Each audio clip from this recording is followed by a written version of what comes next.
Buenos días amigos de YouTube, ¿cómo están? Estoy transmitiendo aquí desde este preciosísimo bosque de bambú. Me llamo Jorge Eduardo Fonseca Ayure, soy licenciado en Filosofía y estudié Ciencias Religiosas. Mi objetivo con este video es encontrar herramientas que nos ayuden para nuestra formación espiritual y no entenderla como una pesada herramienta de racionalismo y de crítica. He meditado en estos días sobre el existencialismo y me parece una corriente filosófica contemporánea muy seductora, ya que habla de cómo el ser humano se construye al andar.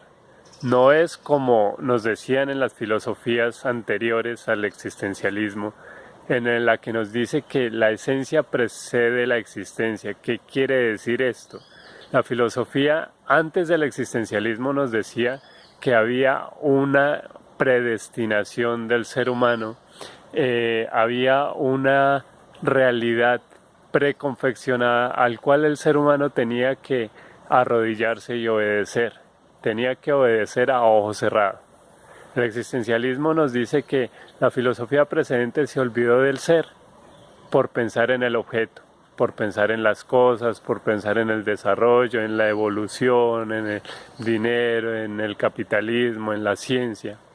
Y se olvidó del protagonista, que es el ser como tal, el ser humano.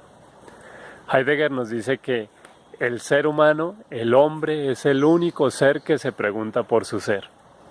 Es decir, hombre y mujer al preguntarse por su ser, construyen la existencia. Construyen la esencia y la existencia que comparten día a día con los demás. Hay una frase muy importante y que subyace a todo lo que tenga que ver con existencialismo, y es que la existencia precede la esencia. Es decir, hay primero una existencia y a medida que se va desarrollando esta existencia, va arrojando ladrillos para la construcción de la esencia. ¿Qué nos quiere decir esto? Que somos proyectos eyectados en el mundo. Hay una proyectualidad del ser humano intrínseca que habla de su don como don, valga la redundancia. Es decir, que su libertad, su realidad espiritual, emocional, su capacidad de pensar y reflexionar, es un don para transformar el mundo.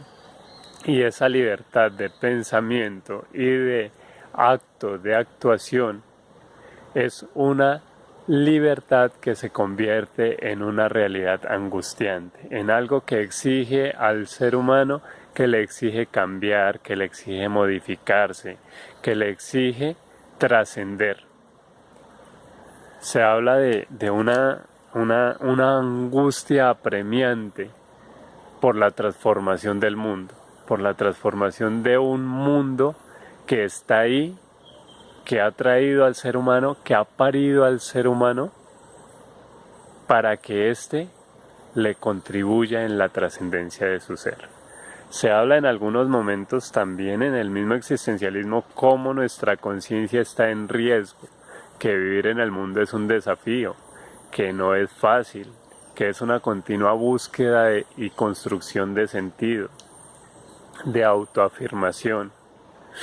Y esa búsqueda, como decía anteriormente, es una búsqueda angustiante, es una búsqueda preocupante, inquietante, no deja el corazón en paz, porque la conciencia está continuamente pidiendo, exigiendo.